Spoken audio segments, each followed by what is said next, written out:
Hello everyone, and welcome to a Mathematics and GIS lecture video. And in this module, we're going to talk about something related to trigonometry, but that is probably very different from things you might have seen in the past. And what we're going to talk about is this idea of polar coordinates. All right, polar coordinates. And so polar coordinates are just another way of graphing data.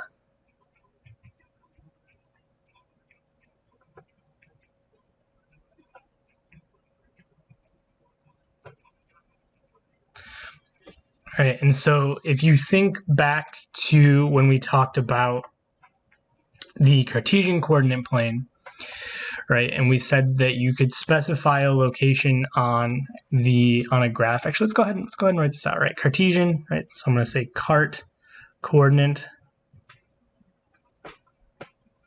Right, the Cartesian coordinate system, it had this thing called an x and this thing called a y. And we said that x was the horizontal axis and that y was the vertical axis. And we could sort of specify a length along the x and a length along the y to identify any unique point. Well, we can do the same thing here with the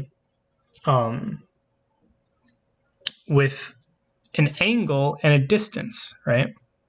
So now we talk about polar coordinates, right?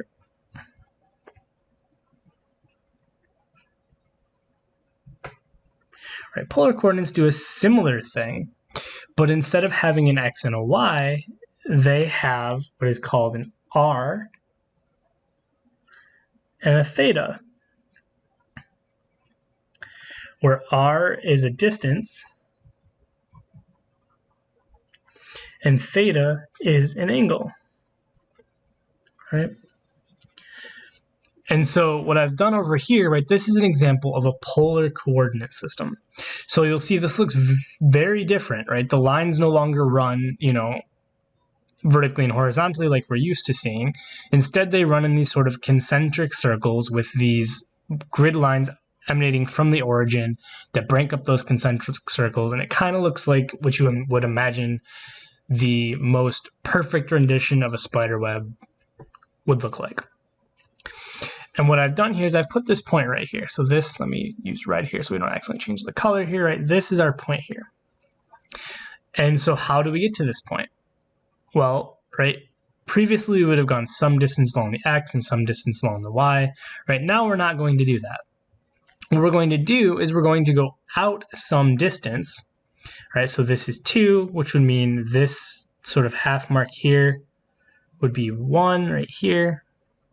Right, so this would be 3. Let's mark out some of these intermediate distances here. Right, so this would be 1, this would be 3, this would be 4, and this would be 5. Right, and notice that it's the same in all directions, right? So we can go 1, 2, 3, 4, 5, right? No, we do not have positive and negatives for r, right? R is just a distance. What we do have, however, is we do have angles. So what we do is we say this angle, so we go out 5, right? Because this, let me do this let's do green, right? Our point now, right, is on this curved line right here, right? The curved line of r equals 5. Okay.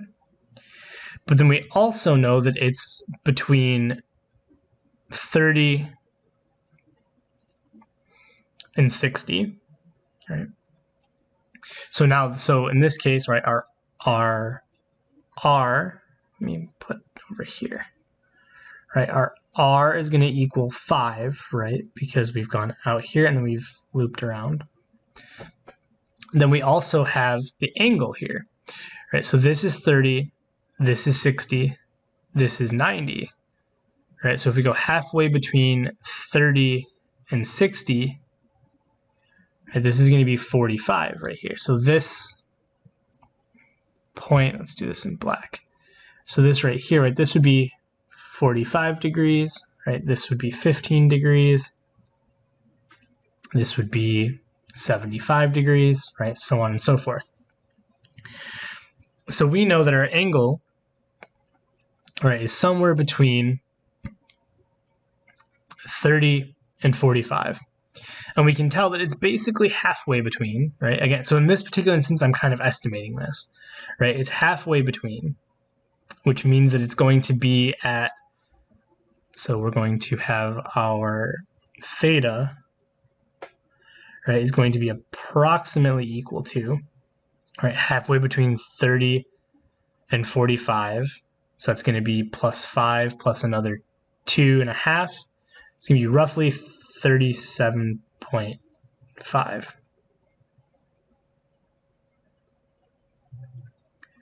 Right, so hopefully that makes sense. Okay, this is just a different way of representing the same point. So rather than having just to reiterate here, right, rather than having an x and a y, where x is the horizontal and y is the vertical, now we have an r, which is a distance, which is these concentric rings here.